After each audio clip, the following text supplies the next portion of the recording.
guys, it's me again, the transitional teacher, giving you an update after my first week out of the school system. And it was a real strange one, not having that, that feeling you have on a couple of nights before when the anxiety starts to build, and then that feeling on the morning when you go in and you know that there's new things to come and do, and that you've got to get all your lessons sorted, but you've got different things to do before that. So it was rather enlightening really to get up. I've established myself a morning routine where I get up, have my breakfast, do a bit of meditation, go for a walk, and then I start work at around 10 now, which is rather refreshing. I've also managed to fit in a trip to the beach, and I've also went out for lunch with my old deputy head who left as well, which was really, really nice. Okay, so what have I done for the business? So as I told you, I've got no idea how to start a business or run a business. So this week, first thing I did was establish myself a business bank account. I looked around and I've chose Starling Bank as the bank account to use. Okay, you can separate things into personal and business. It's a really good business account with a card. Yeah, I really like that. That's a good card. And from that, I linked it into QuickBooks Self-Employment, which is an app which monitors all your income and expenditure, calculates your tax. And it's got a really neat thing where you can click between business and personal mileages, and you can then get your business mileage if you're traveling around like I am. Also, when you get payments from parents, you can define them as business, or if you have any personal money that goes in, you can split that up. And hopefully that will make the tax looking really good. There's also a thing where you photograph the receipts for your payments as well, so that you've got a record of all that as well. So I've done that while I'm waiting to hear from a recommended accountant. So I've got the money side of it sorted. I then sorted out the diary, putting children into where I wanted to, dealing with inquiries that are coming through my website now, as well as the partner places that I work for as well. What I would say on this is do what suits you. Don't just try and take everything. Okay, I've had to move a few people around. When they ring up, you tell them where your spots are. Okay, don't try and bend yourself around, because I found myself I was going to be running around all over the place, and I thought, no, stop, Greg. Let's put it into order. So most of my evenings now, I've got somebody in. I've got a few on the weekend as well.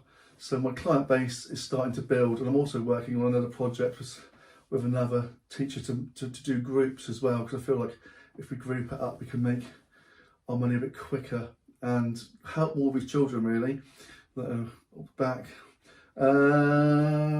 So I also registered with Amazon Business. I don't know if that's going to help me in any sort of way. I think I might be better off just staying as I am. It's got a 30-day free trial, so I'm going to give that a go as well. Public indemnity and insurance, I've got that sorted out. If you're like me, you're a travelling tutor, you should be looking at paying about £12, £13. Most of them are pretty much the same. But you need to make sure you've got that. Now here's a mistake I've made. DBSs. I was so keen to get out in the last term that I just ordered my DBS, got it and threw it in a bag. Okay, you need to register for the £19, the update service with it, because when you deal with agencies and things like that, they can then click you on straight away, whereas I've had to pay £45 for another DBS. It's one of the government money-making schemes, I think, and it's slowing up my process of going through. So make sure that when that DBS arrives, you then register, because you've only got 19 days to do it. And I wish I'd done it, because it's costing me more money and time as well. Something else I've found that's pretty good is Twinkle. I've got a private tutors Facebook page. I've joined quite a few Facebook pages, but the Twinkle private tutors one seems to be really, really good. There's a lot of private tutors on there. They're giving you a lot of information about how they set up. I've asked a few questions and I've got some really good answers and some really good support for some excellent teachers on there that have been teaching for a long time. So Twinkle Private Tutoring is a good place to have a look if you're thinking about leaving, or you have left and you're a bit wandering around. as for daytime work, I've picked up a adult student, okay, that I'm helping with his maths, and I'm helping another GCSE student as well with her English. They are finding me, okay. I've got business cards. I got Fiverr to design me a logo for my company, which I picked out 2 or 3 things that are to do with Plymouth and made the logo. You should be able to see it. I'm going to put it up on here. So I've got a name, Plymouth Home Tutor. I'm then trawling through websites to see what's on there. I've got a couple of links, but I don't want to talk about them now until they've come through. And I'll be reviewing how they helped me. But that could lead to some good daytime work for me, some good solid daytime work. Okay, and there's the tutor partnership as well to have a look at and see what companies are in your area doing what. What I've found out this week and what I'm going to be working on next week is improving my professionalism, really. At the moment, I'm firing out emails coming back.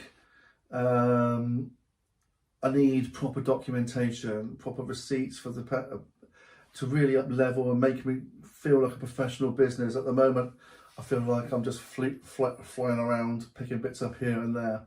So I need to have proper forms, proper contracts and all that drawn up for the parents as well.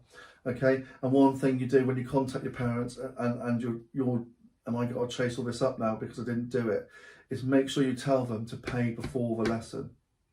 Okay, I haven't done that, and I'm relying on the parents paying up front, and I'm getting to the days of some lessons and the payment's not in the bank, and you think, oh, I've got to do the lesson without being paid. I know in a minute I'm going to get someone walk away and I've done an hour's lesson with them and I'm not going to get paid for them.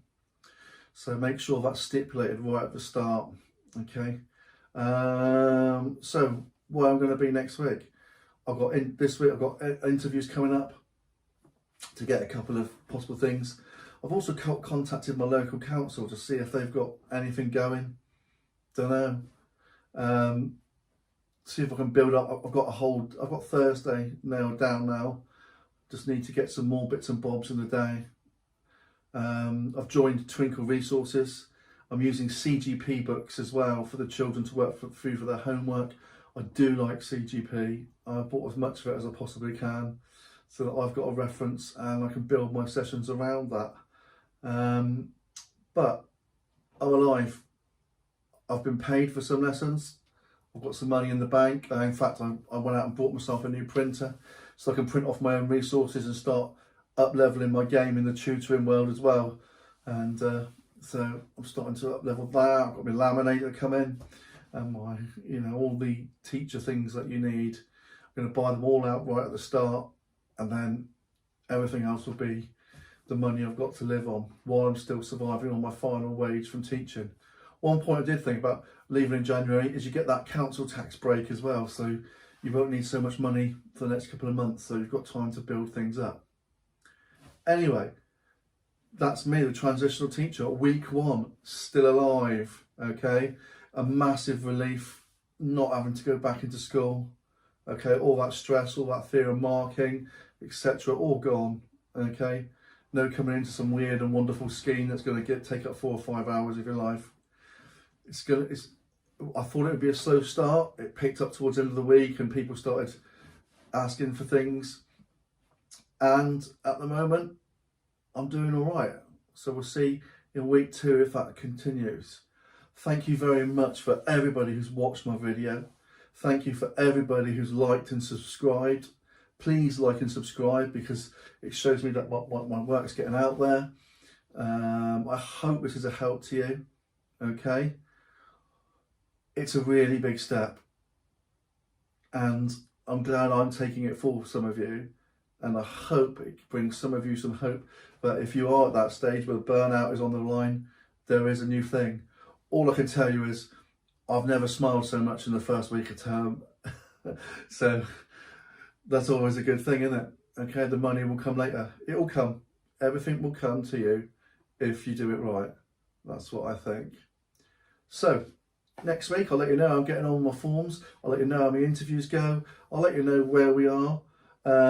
Hopefully my thumbnail will be better this week, because I decided that I was going to work on the thumbnail this week. The lighting and stuff I'm still messing around with, but I hope this is some help to you and even some hope to you. Okay, just remember, you are a teacher, you are amazing. Okay, you have all the skills to do any task you ever put your mind to. You've just got to manifest it if you want it. All right, thank you very much for your time.